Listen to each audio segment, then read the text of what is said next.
just back to my Brazilian Rover SD1 shaved door handles.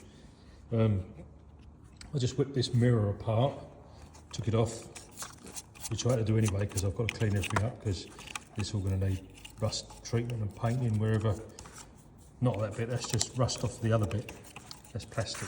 But anyway, I got it apart and I've just discovered it had heated mirrors as well. Look at that, that's flash. So that's the heated mirror part. When I put these buttons in, I've just bought myself some little buttons. I did try a little solenoid, but it's not got enough grunt. I don't think it's going to be big enough, it's too small. But I saw it in an electronics place. I thought I'll just buy it just to see if it works, but it's only, yeah, it hasn't got enough pull, I don't think, so I shall buy some at a later date. Anyway, I've got these. These are little IP60, they're IP64 rated, so they'll be perfect for going underneath the mirror. They're just a little tiny button, push button, for undoing the door. So they will go on the underside of here, probably just there somewhere, because there's a bit of structure inside there we've got to get around. So it looks like a die cast frame. So I just got to make it so it misses that. Then I can bring some wires through with the others, which go into that other frame. That's for your electric mirror adjustment. You know, I'll bring another set of wires through and solder them onto this bugger, and that'll go into the door. And I should hopefully have power in the door because there's loads of wires in there. So I'd imagine it's got a permanent 12-volt supply in there. If it hasn't, it will have by the time I've finished anyway. But what I should do quickly is I'm gonna just put a bit of masking tape on here. I've just cleaned it because it was all covered in dust and crap. I'll put a bit of masking tape on there and I'll mark roughly where I'm gonna put the hole, measure it, and I'll make a note of where it is so I can make the other one the same. Then I'll just pop a hole through there and just see if that little switch fits. And I might also just give that a scotch pad up because I want it brushed. So I'll have a go at that and all in it. So there's my masking tape, and it's 30 down from there and 20 across. So I shall pop a hole in, and I think that's about 12 or 13. I'll get me little vernier and measure it, but 12 or 13 mil. Then I'll solder a couple of wires on there and stick it in, because I've just brushed that a little bit. It's going to need a bit more because it's got a couple of marks and I want to get out. I might buy a proper tool. You can actually buy like a pad that'll go on a drill and it brushes it. It's kind of very, very fine emery cloth and Scotch pad like combined, Scotch Brite, which will give it a nice brushed effect.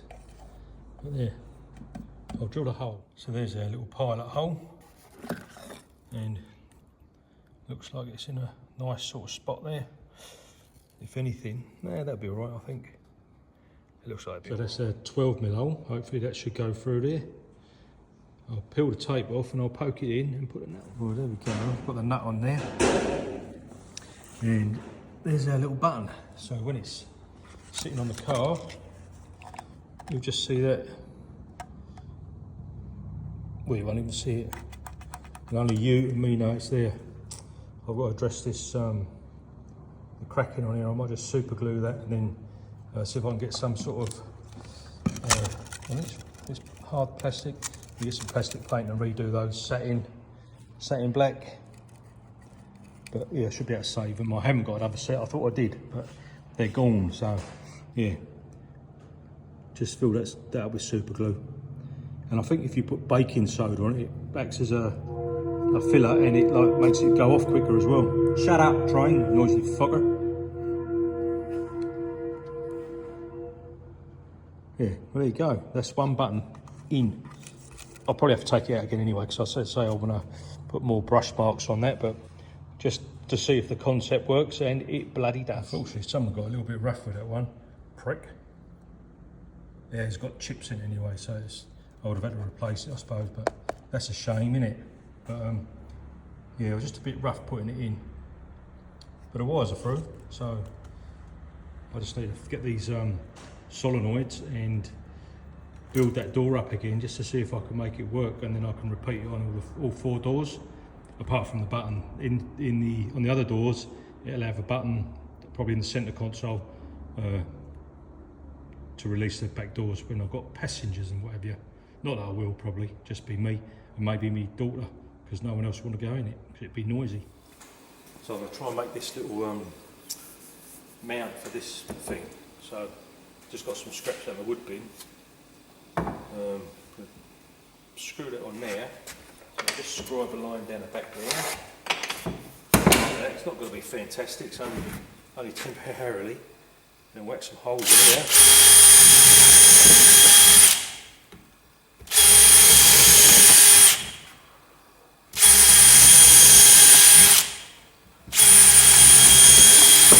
Like that. And then if I put that like that and that like that, I should be able to whack some. Which way do I want that? Stick that on there. And I did have some screwages there.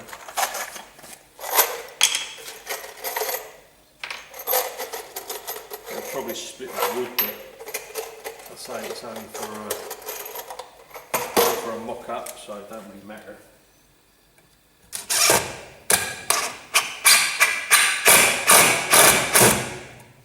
Get it started and I have to move it. Anyway. See what I can do.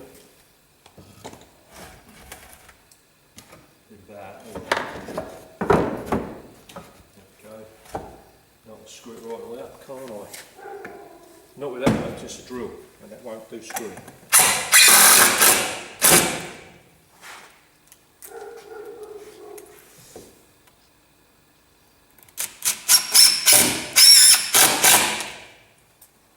Thought it was probably a bit excessive for temporary, but you know.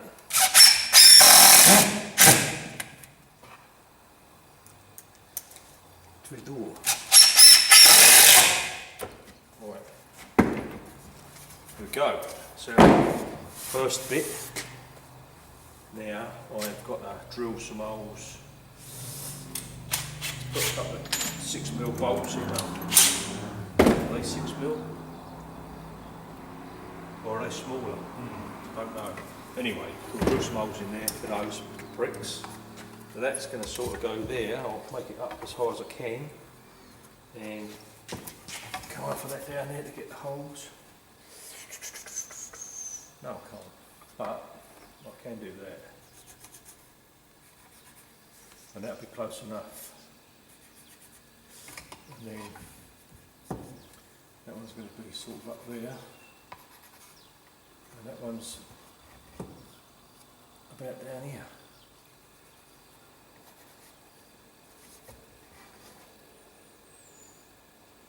So that's like, just where to cut the holes through there.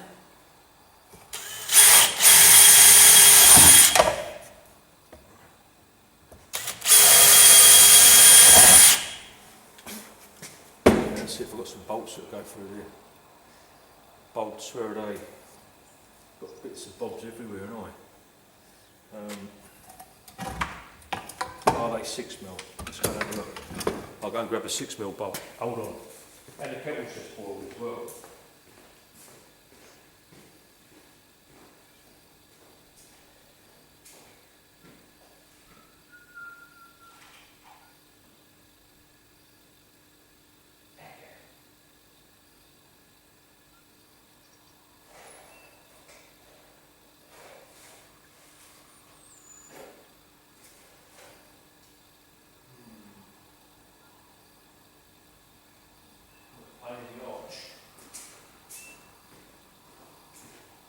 I don't think they are 6mm, it looks too big. Nah. It's some weird and wonderful thing. So what have we got? Nothing. I might have some smaller bolts somewhere. I'll go and find some more bolts and come back. So they're not M6, they're M5. Which luckily I've got some old shitty ones there. So that's on there. Now I've got to suss out the position of this, which I think he thinks, well, there's a, where does that go? It goes up like there. Is that running the wrong way?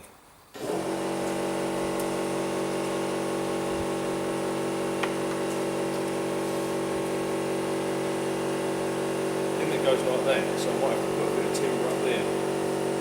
But I'm going to go and turn that noise compressor off because I'm not using it now because I forgot. Got another bit of wood to go on here, so it's not. Screw through there.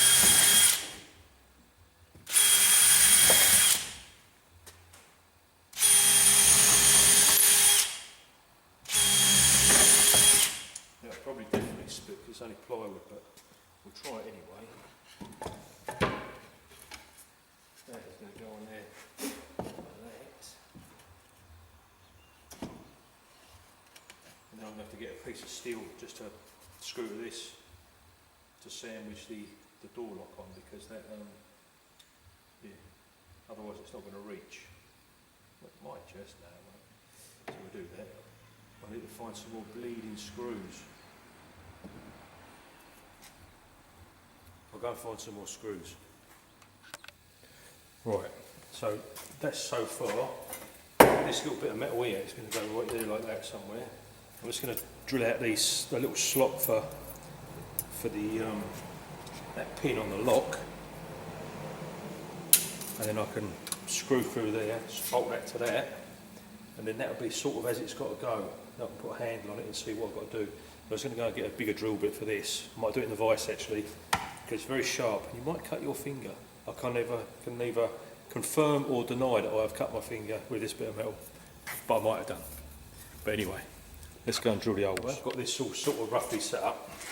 You see that? So that is your door lock.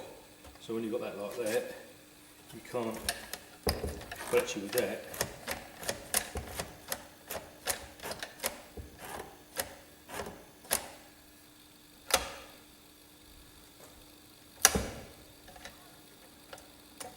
so it'll open with the indoor handle, but not with the outdoor handle, which is what you want with a door lock, isn't it? So that actually operates that and locks it either or either. But I'm finding at the minute, for some reason, I don't know why it is, I'm not getting full pull on it, so it won't release. So I'll just suss out what the hell's going on there. See what that's letting that out. So what should happen is when you pull that, that should just pop open, but it's not. Oh, yes it does. So that's shut, and that's open. Like to lies. It does open. And hopefully with the springiness of the door rubber, that should just pop open. Now what I have got to do is make sure I've got enough grunt with the key to do the same thing. So if I pull that, and that locks, so let's unlock it. For some reason, that is not doing stuff all. Why is it not doing anything? Maybe that's locked. Maybe that's locked. So, aha, yeah, now that's unlocked. There we go. But it does require quite a lot of force, but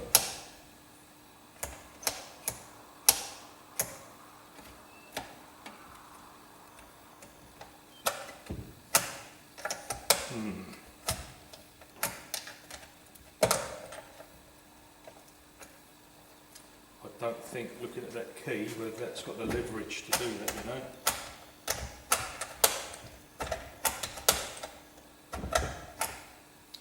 Yeah, I don't know. So the key might be a waste of time. But it don't matter, because I just filled the bleeding hole in, wouldn't I? Yeah. Maybe we'll do it with the... But that... Yeah, that requires quite a lot of force. This one on the other end doesn't. It actually doesn't pull it up as far either. So if that's locked, it won't lock unless that's closed. So close that now. You should be able to lock it. That's locked, and that does nothing. Door handle don't work, but the inside door handle does. Is that enough to open it?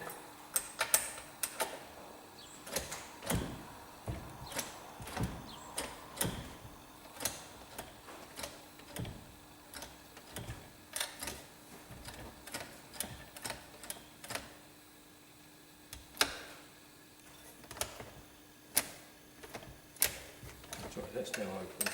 And then it actually springs around on its own, look at that. So that is the action I want to emulate with my bang bang thingo.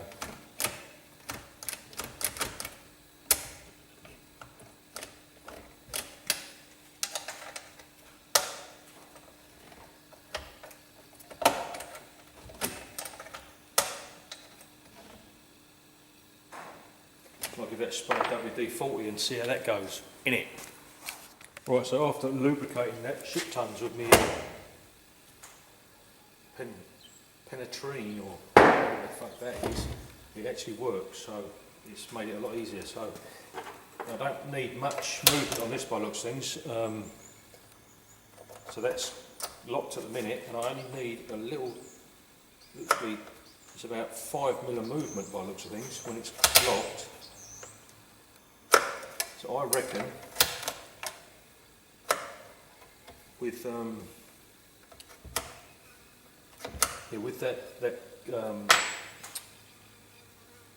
with that key operation, if I make that a very, very short lever on it, it should give me enough leverage to move that 5mm and open the door.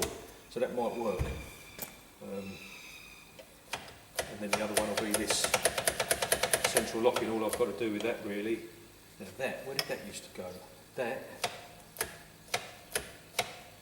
Oh, sorry, that used to go to the lock on the door. So that's actually surplus to requirements because that's the old key.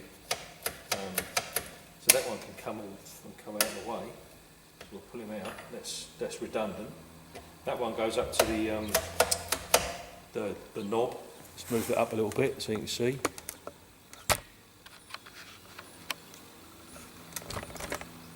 There we go. This one here goes up to the knob, which locks it and unlocks it.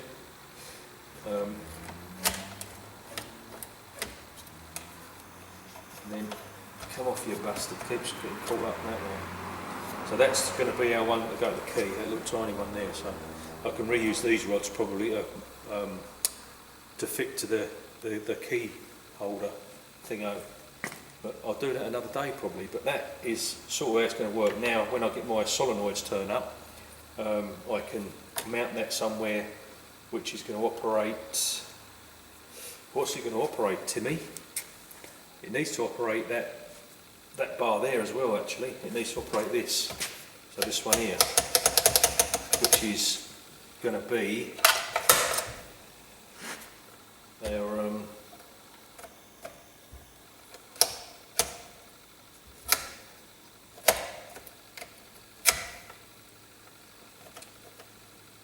yeah, it's going to have to operate that as well, isn't it? So I might have to double that up and then have it on a spring or something. Don't know. It's getting bloody complicated, isn't it? I'm sure we'll work it out when I've got bits though. Surely. Surely for Jesus.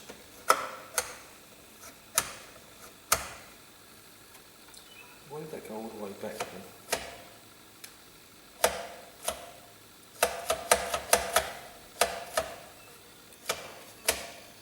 As far as it can go, and that opens it up. Yes.